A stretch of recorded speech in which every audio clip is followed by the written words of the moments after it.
Good evening. My name is Kathy Shiverts, and I am coming to you from my home office in Evanston, Illinois, and I will be talking about the 3 phases of disruptive innovation. It is important to remember that disruptive innovation is a positive force. Disruptive innovations are not breakthrough technologies that make good products better. Rather, they are innovations that make products and services more accessible and affordable, thereby making them available to a much larger population. This quote is by Clay Christensen, who coined the phrase disruptive innovation. Although Clay Christensen passed on in 2020, this quote came from a website, christenseninstitute.org, that is dedicated to carrying on Mr. Christensen's work. In the early 19th century, the typewriter was invented to enable the blind to write. During that century, typewriter variations and patents were numerous. In 1867, Christopher Sholes of Wisconsin applied for a patent on his typewriter invention, and it became the standard manual typewriter according to dictionary.com. Then in 1935, International Business Machines, better known as IBM, released the first electric typewriter. However, it was not until 1961 that the first commercial typewriter was adopted in the workforce, and this electric typewriter was commonplace in offices, hospitals, and governments all across the United States. However, through disruptive innovation, the typewriter began to fall out of favor in the 1980s with invention of the word processor and personal computer. By the late 1990s, typewriters were no longer an integral part of the business world. Clayton Christensen, in his presentation, How to Build a Disruptive Business, demonstrate how disruptive innovation works. He demonstrates this with the use of the mainframe that was disrupted by the invention of the personal computer that was then disrupted by the smartphone. He also states that by making the product innovative, affordable, there is a direct correlation between the creation of manufacturing, sales, and technical support job growth. This means more jobs for more people. Christensen then goes on to explain the life cycle of disruptive innovation and demonstrates this with the invention of the car. The early cars were considered toys for the rich.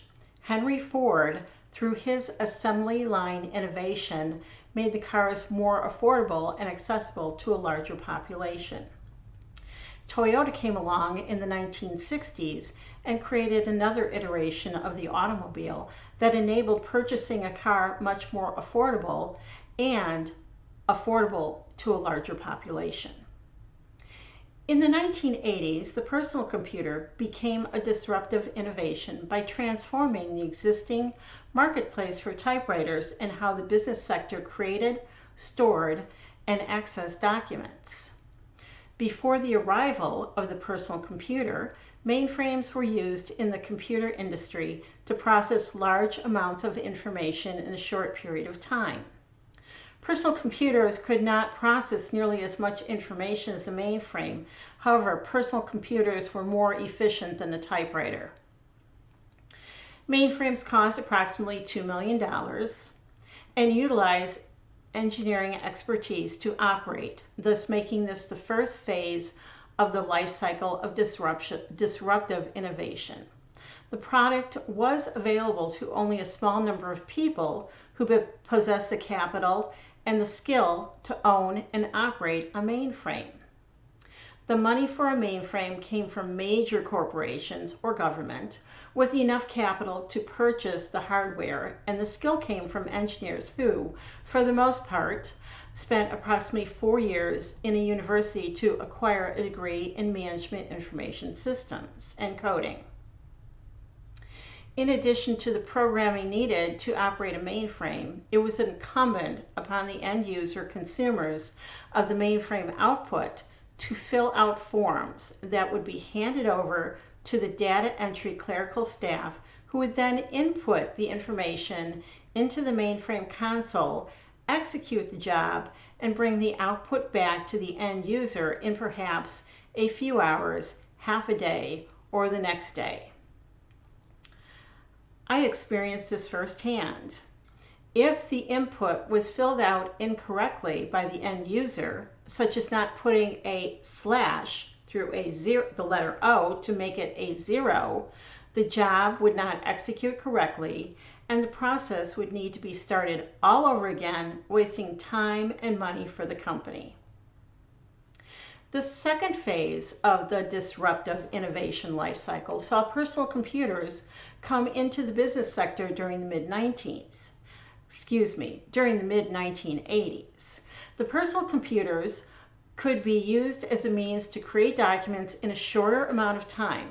For example, no correction fluid or a typewriter with a correction tape was needed. The end user could hit the backspace key and the typing error would disappear with a keystroke.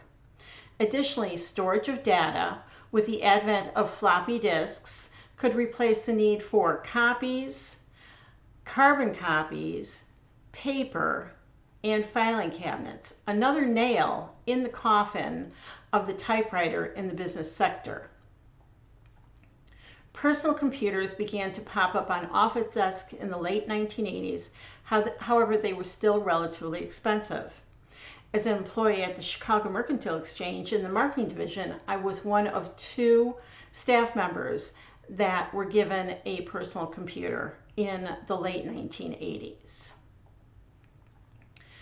A new market had been born for personal computers.